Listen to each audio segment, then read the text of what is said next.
There we go. If you're talking about video games that have really deep and interesting and philosophical stories about the nature of humanity and our progress as a species, most people would probably never bring up a single Call of Duty game, let alone Infinite Warfare, aka Call of Duty Space, aka Call of Duty Halo, one of the most controversial entries ever made. Lucky for you though, I'm high as fuck on Tums chewables, and I unironically believe that Call of Duty Infinite Warfare is one of the best campaigns in the entire franchise when you look at it both gameplay-orally and story-ifically. After playing this game a few months ago when I randomly remembered I had a PS4, I found myself a lot more invested and fascinated with this Black Sheep entry than I ever expected I would be.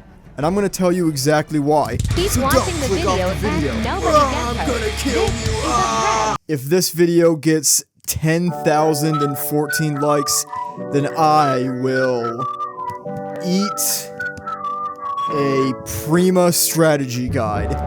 This is a lie, I'm not gonna do that. In the late 2000s, if you weren't playing Call of Duty, you might as well have been playing with dog shit. If you weren't committing atrocities in an airport, if you weren't doing this bullshit on Die Rise so you could get the trample scene early and not have to shoot your gun on monkeys and get a free perk, you weren't even living. Call of Duty, or COD as those in the know refer to it, was untouchable for a very long time. Each year they put out a new game with a full campaign, multiplayer modes, zombies modes, soundtracks by Hans Zimmer. The series was a juggernaut, but it couldn't last forever. Ghost was the first time I remember a lot of people turning on Call of Duty. They were roasting the fish and dog physics, and they thought the part where you went to space was dumb.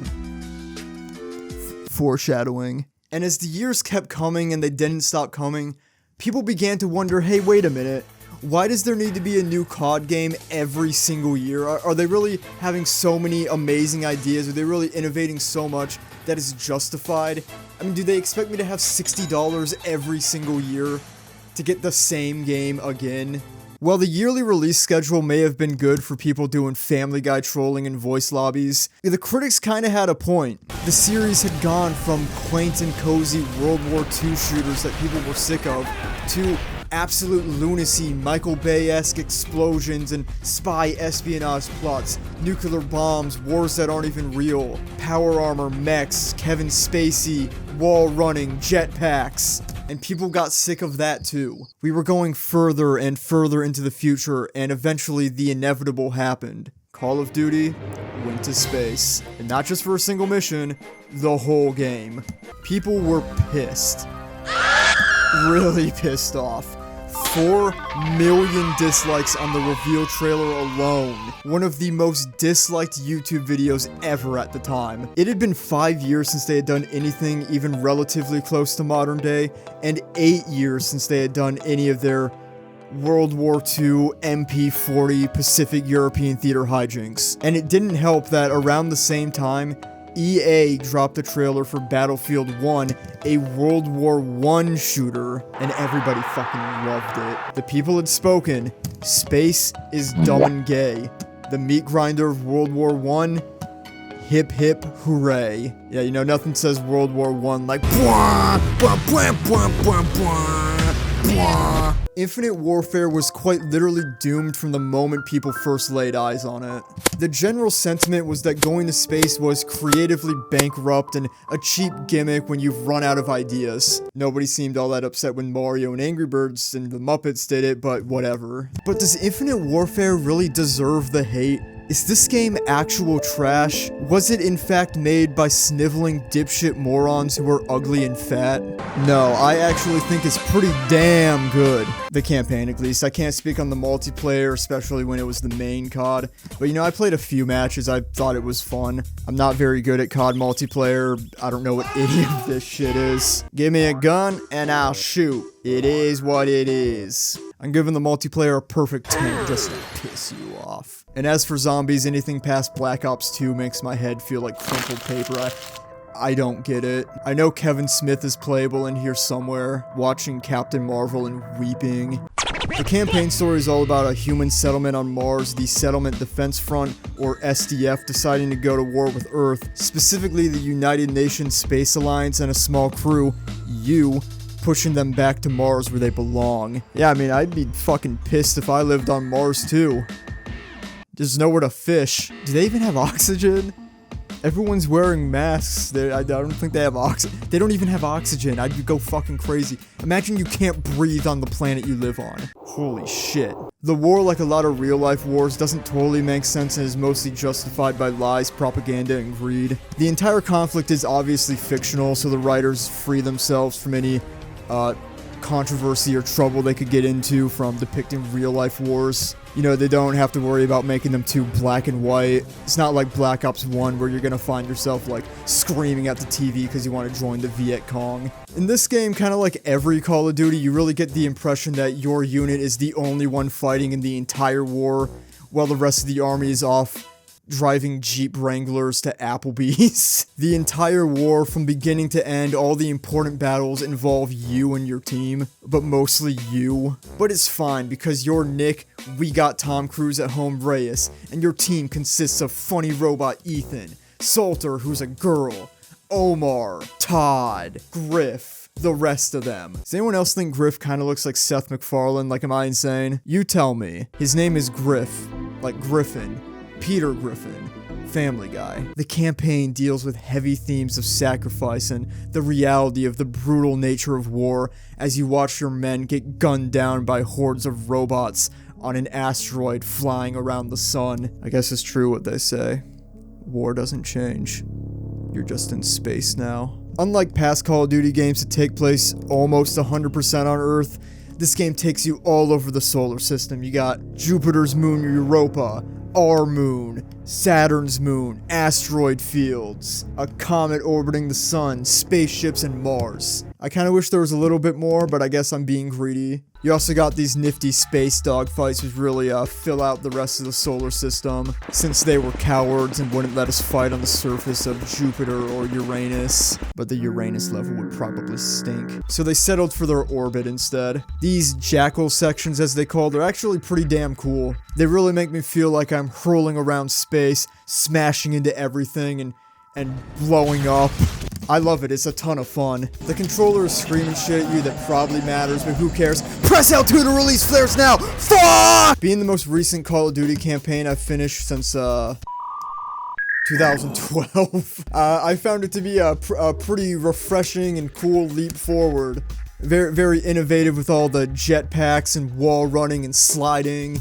Of course, I know it wasn't new at the time, but so long as I never go back and play Black Ops 3 or Advanced Warfare, it'll always be new to me. The whole campaign is so sleek and seamless and immersive. There's no load screens, which to my caveman brain is still fucking magic, even though I know that the load screen is his elevator. And you got a whole arsenal of like wacky gadgets. You got shot grenades, anti-gravity grenades, hacking enemy robots and forcing them to be suicide bombers is always a ton of fun. Oh, and how could I forget this big-ass laser minigun? There are even a few levels that let you fight in space. No spaceship, just you in the vacuum of space with a little jetpack.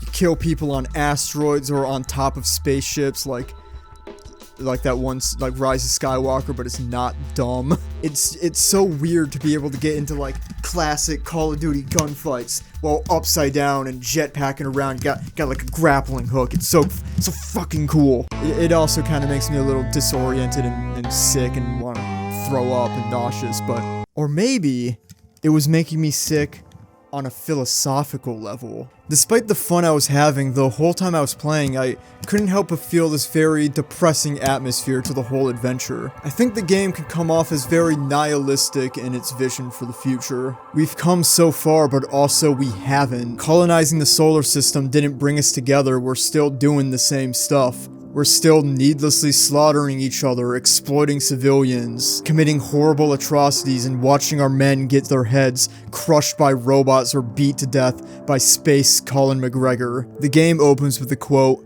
"The sun, the moon, and the stars would have disappeared long ago had they happened to be within the reach of predatory human hands," setting the stage immediately and justifying the title of Advanced Warfare. Wow, good job flubbing the most important line of the fucking video, dickhead. It's infinite warfare. You didn't even play Advanced Warfare. The thesis statement that warfare will never end. We spread further than anybody could have possibly imagined, but we're still the same apes fighting over banana. Only now it's in space. Space banana. This ain't Star Trek or any other number of sci-fi stories where we settled all our petty differences and squabbles and united to conquer the galaxy or defend ourselves against an alien race. No. It's just us versus us, same as it always was, same as it'll always be. It's business as usual, and that's depressing. I'm sure thousands of soldiers throughout history have thought that they were fighting so nobody else would ever have to. In reality, though, it was just their turn, and someday our turn's gonna come too. But contrasting the bloodshed and unfathomable horror of space warfare is the actual cast of characters you're fighting alongside, who are surprisingly well written and enjoyable to be around. Set against a confusing and nonsensical war being waged by bloodthirsty maniacs, are people who care about saving not just innocent civilian lives, but the lives of their teammates. Nick Reyes, you end up becoming the captain of this honkin' spaceship, the Retribution. Nick has the opinion that a captain's job is to protect his men, bring them home. Over the course of the game, he's constantly challenged by the complexity of warfare to uphold that goal of bringing his men home, until he eventually realizes that he can't, as the war intensifies and the losses stack up until the final assault where almost nobody comes home. As a gamer, I do kinda wish I got to make some of these choices myself, and that would affect who lives and who dies, or get like multiple endings, kinda like Black Ops 2, but I guess I could also just go fuck myself. Honestly, it is kinda weird that there's not branching pathways or alternate endings, because there are a ton of optional missions in this game, and my assumption was that it mattered, but apparently it doesn't. The character writing is natural, just the right amount of bits and banter, but also they take the situation seriously when it calls for it. I actually somewhat grew to care what happens to my space teammates, and I lamented to see them die in a space explosion. The characters are the opposite side of the argument.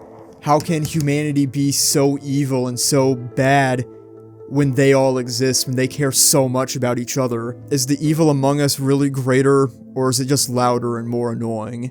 I mentioned earlier how the game really makes you feel like you're the only unit out of the entire army fighting this war, and I think in some sort of absurd and abstract way, that might kinda be the point. You could earnestly say that the real Infinite Warfare was the friends we made along the way. At the end of the space day, it really wasn't about saving the world or trade disputes or killing thousands of conscripted child soldiers.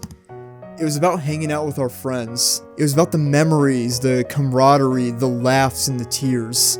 The humanity. The SDF had Earth outnumbered and outgunned, but they didn't value the individual soldier. They went for quantity over quality, forcing soldiers to fight who never cared as much as we did, who never loved like we did. The SDF could never have created Ethan like we did. There are probably hundreds of sci-fi books or movies or whatever that have explored these topics way better than Infinite Warfare has. But did Michael from your high school read Dune or Starship Troopers? No! He played COD and joined the army. Now he's at Applebee's slurping Dollaritas and screaming the lyrics to Iris by the Goo Goo Dolls. And I don't want the world to see me. But yeah, I thought this game was kinda cool.